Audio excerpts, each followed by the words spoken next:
Everything firefighters enjoy today in wages, benefits, working conditions, health, and safety was won by those who came before us, by the battles they fought, the sacrifices they made, the blood, sweat, and tears they shed. For the proud members of IAFF Local 2, the debt we owe is to those who risked everything to wage a historic strike in 1980. Striking goes against the grain of everything a firefighter is all about, but with the lives of their brothers and sisters and the citizens they serve at stake, Local 2's heroes did what they had to do. Thanks to their courage, every member of Local 2 and every member of this IAFF stands on their shoulders.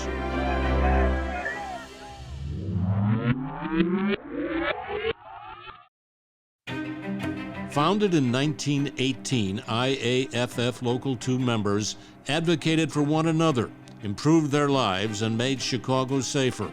But they were not allowed to engage in collective bargaining for decades.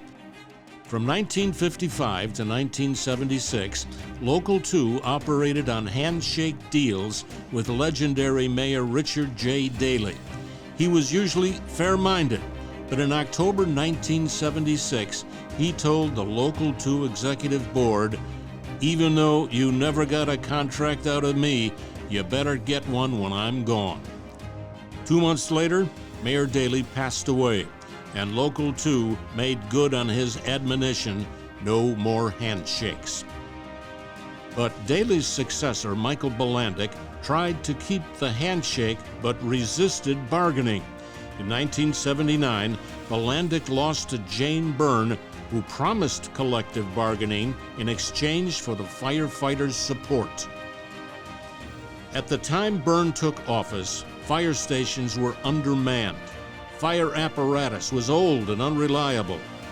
Firefighters and their communities were in constant danger, and as a result, lives had been tragically, needlessly lost. There was a point prior to 1980 that the engine companies were even slipping down to 3 men. And we had a system and a response that we could go out to a substantial structure fire and be out there with 12 people sometimes. A deadly situation for the firemen. We had a 52 Mac, which is a great pumper. We had to push that sucker out the door and pop the clutch to get it started. And a couple of times it didn't start and we never made the fire. And at that time, they wanted to cut our manning for our fire and engine. Now, how can you run with 3 on an engine when the engineer stays with the engine? You don't have the number of guys needed to do the job, then it's not going to get done.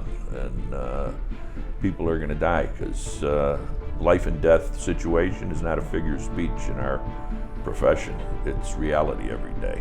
Firefighters started to negotiate the contract Byrne promised. Local 2 made its demands focused on saving lives and improving public safety.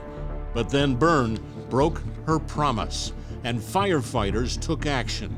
In December 1979, under the new leadership of Frank Moon Muscari and Bill Reddy, Local 2 voted overwhelmingly to authorize a strike. We were the first supporters of Jane Byrne, and she promised us a written contract. She didn't promise us money or raises or anything, just said, if I'm elected, you'll get a written contract. And of course she reneged on that. So that led up to everything. And once the firefighters came to the realization that, yeah, she promised us a contract, but she's reneging on it, the firefighter says, well, you know what, we got to take care of ourselves. When I came on job, we went on strike. That's probably was number one subject, was the safety of the members. I mean, the stuff the equipment we had and the rigs we had, and back then there was a lot of companies that had SCBAs. The squads had them, and some trucks had them, but not everybody had them. So when there was a fire, you were crawling in there, and after thank God for the strike, then everybody started getting asked. I recall Timmy Mulcahy, rest his soul, one of our brothers that passed away a few years ago. One of the thoughts he had struggling with the fact gee, do we go on strike? You know, this is, do we leave the city unprotected? You know, there was a lot of mixed feelings on this. And he was at a fire where he was on the line, and they got up to the door, and the burglar bars are on there, and he's hitting it with the line, and there's kids on the other side. He's trying to keep the fire off of them, and there wasn't enough guys. They didn't have another truckman there in order to get through the burglar bars. And he watched 2 kids be incinerated on the other side of those burglar bars. And it was at that point that he said, I have to do this. I have to go on strike. We can't allow this to continue. And that was pretty much the sentiment that so many of the guys had. On Valentine's Day 1980, firefighters walked out with 99% participation. And I get a call right after midnight from the guys at the fire. I say, we on strike. I said, well, I thought it was a joke. It's 12 o'clock at night, we on strike. What you gonna do? I said, what do you mean what I'm gonna do? So you coming down now? I say, now? And I said, yeah, we want you down in the firehouse right now. I went to the firehouse, guys were standing outside. They had a barrel going already. They said, what you gonna do? I said, I'm gonna be with you guys, I'm going on strike. So we're going to your fire close to bring them out so they can't use it. So when the firehouse got my gear, came back out, and that's all she wrote.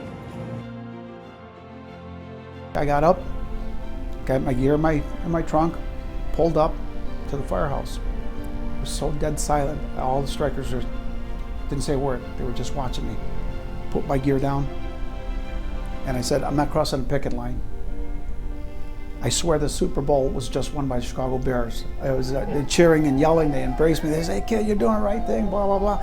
The youngest guy in our firehouse had 19 years on the job, and if they could walk and put everything on the line, I knew I'm doing something right. The reason we went on strike was for public safety. It was dangerous for us, much more dangerous for the firefighters that were completely understaffed to do the job, and for the citizens that you're trying to protect. The strike was expected to last 1 day at most, but Byrne refused to bargain in good faith. Striking Local 2 members picketed and prayed around wood-burning 55-gallon steel barrels on those frigid Chicago nights. Our people were out there. It was cold. It was February. And one of the things that I had going around was people picking up wood and barrels. We had a barrel joint that gave us, anything we wanted, barrels. So that's what the guys were doing, was, keeping warm outside. Some of them had little tents set up, and that's where Brotherhood of the Barrel came about. Days went by, and the courts got involved. Local 2 was always willing to work with the mayor to reach an agreement and return to work, but it became clear she was not going to accept what the firefighters needed to improve working conditions and public safety. Judge John Heckinger issued an injunction to stop the strike and attempted to mediate. He also imposed harsh daily fines on the union and its officers for each day the strike continued. Following a confrontation in court between Heckinger and Mascari, the judge sentenced Local 2's president to 5 months in prison for contempt.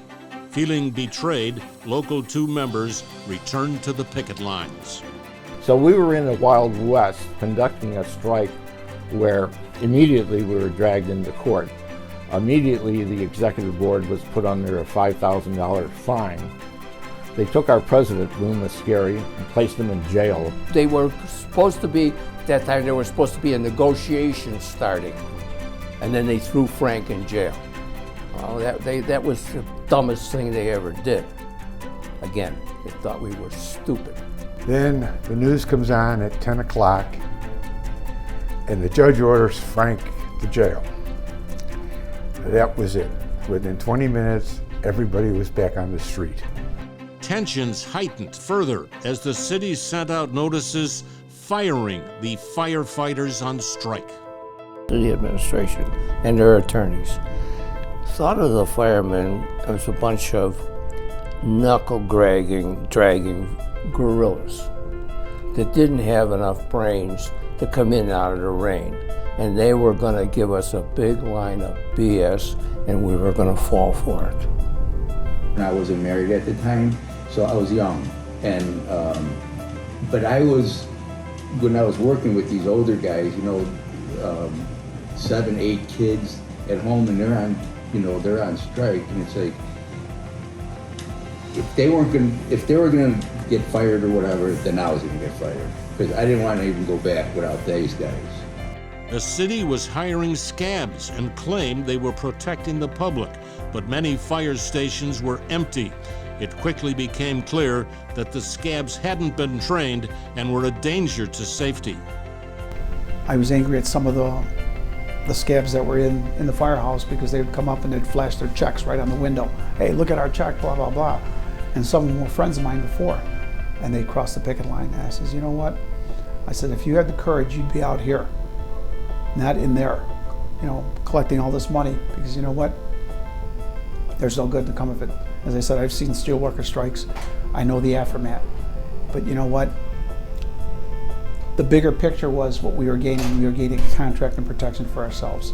And we became a stronger union. Tensions and animosity only grew as the strike went on. It was the strikers versus scabs, brother versus brother. Families were torn apart. It's like it was with, some of them, were families where you had brothers that were in, brothers that were out.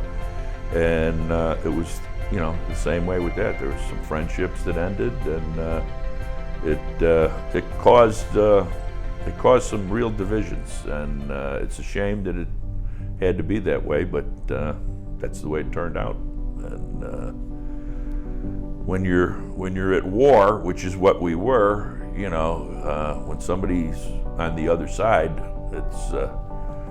it's tough to take. Somebody who was your brother one day, and all of a sudden, it was similar to the Civil War. The families of strikers suffered greatly too. Children were actually taunted or bullied in school, and spouses struggled to make ends meet. And they were out, and not going back. And I started to worry. I had a little 3-year-old boy, had a mortgage, had bills. 1 week, 2 weeks goes by, 3 weeks. I'm thinking, what's going to happen? Am I going to lose my house? How am I going to pay my bills? But no matter the hardship, no matter the threats, the Brotherhood of the Barrels stayed strong and united in solidarity. And everybody stayed tough and stayed together. So it helped to have a little barrel to be around to stay warm and BS and keep your hopes up. Those guys that went on strike, this was almost like D-Day. Their attachment, their emotional involvement with that struggle put them right on par with many war veterans. They felt that strongly in that fight, and they still feel it to their grave. Finally, on March 7th, the firefighters reached an agreement with the city. That night, members agreed by a voice vote to return to work. By 10 a.m. on Saturday, March 8th, firefighters were reporting back to their stations. Local 2 had won its first written contract. Firefighters agreed to return to work with a no-strike pledge effective until December 31st. For the next 6 months, all disputed issues would go to a fact-finding commission. If it could not resolve issues, negotiations would resume for 2 months. If there was still no resolution, there would be binding arbitration. Firefighters were given amnesty, but had to work 1 day with no pay. Strikers also had to work 1 day in a high-risk area. The city dismissed its lawsuits against the union and asked for leniency on the $45,000 a day fines. Decisions about who would be in the bargaining unit would go to the fact-finding process. The city agreed to increase staffing to 5 on every truck, and a strong affirmative action policy was included. Chicago's greatest public employees strike was over. This would be the last firefighter strike in Illinois. 20 people, 12 of them children, lost their lives in fires during those 23 days. The city ran up a $24 million overtime bill, not just for firefighters, but also for police and other city personnel. Byrne lost her re-election bid in 1983. Needless to say, Jane Byrne was a one-term mayor. I'd say the fire department union had 100% control of that, but I know they weren't backed by us. The courageous members of Local 2 and IAFF members all across the country learned some invaluable lessons from the strike. The importance of unbreakable solidarity, the power of standing up for your rights together as one, and the profound, lasting difference each of us can make through our union. That was part of something that was bigger than me. And you know what? If I had to do it over again, I would. Absolutely, without no second thoughts. The strike made life better for everybody. Yeah. Oh, absolutely. Like Clarence references to, you know, holiday pay, uniform allowance, Acting out. acting out, Con Ed money, you name it. It just added to a better life. I doubt that you'll find anyone who walked out on February 14th in 1980 and that they would say that they regretted making that decision. For years to come, Chicago firefighters measured themselves by a new label, the Brotherhood of the Barrel. Despite a jailed leader, threats of firing, and other city threats, the firefighters had held together for 23 long, difficult days, and they set the stage for even greater gains to follow. It paved the way, not just for us in the city of Chicago, with police and other unions now getting contracts that guaranteed, you know, their job conditions. That kind of paved the way for the rest of the state and, you know, a lot of other, you know, municipalities throughout the country. We made the job safer, with all the better equipment, and the strike was a big part of that. We keep trying to tell the younger ones that don't have no clue about what the 1980 strike was. When I was the business agent, I would see a candidate and I would show them the contract book and say, you think all that stuff got in there because the city had a big heart? It goes all the way back to 1980.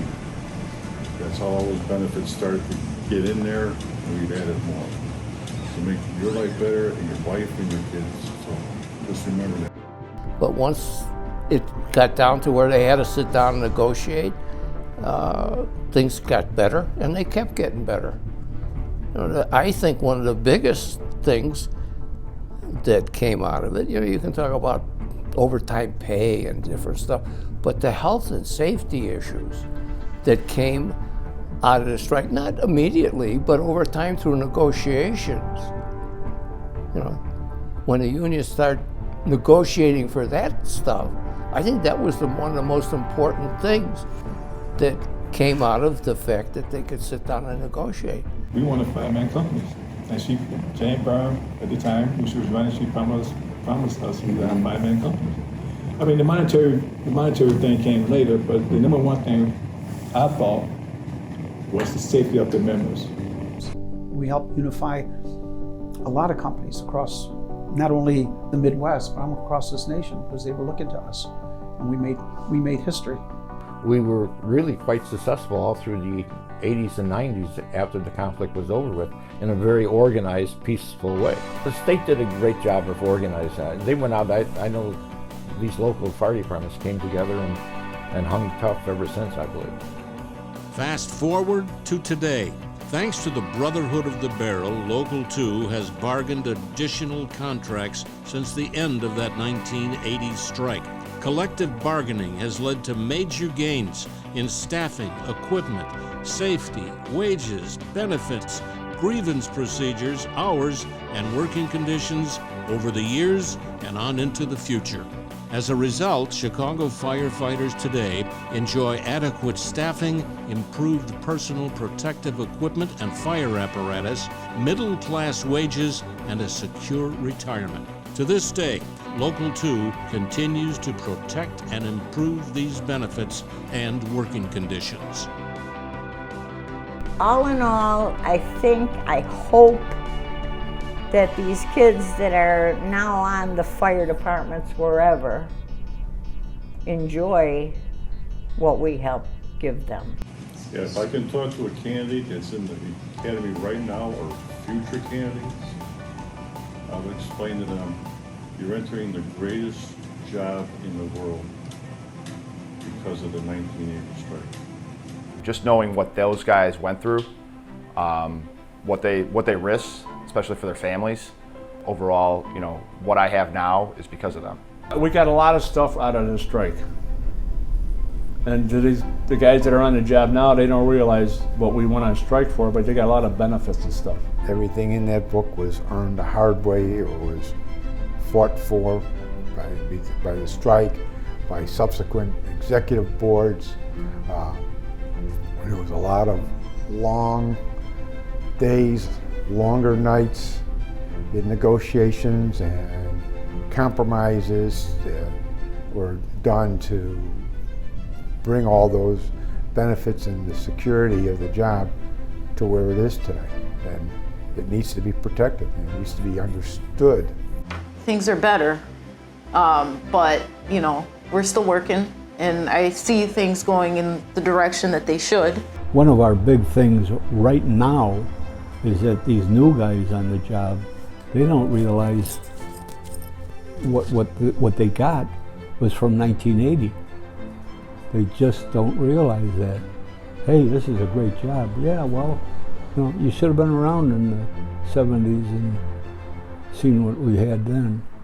And it's because all of these guys stood up. Those guys had nothing. They were threatened with their jobs, and they held the line. How many of us would stand up today and hold the line? Know your history. Know where you came from. Know what kind of money we were working for. Everybody had to have a second job or you couldn't make it. We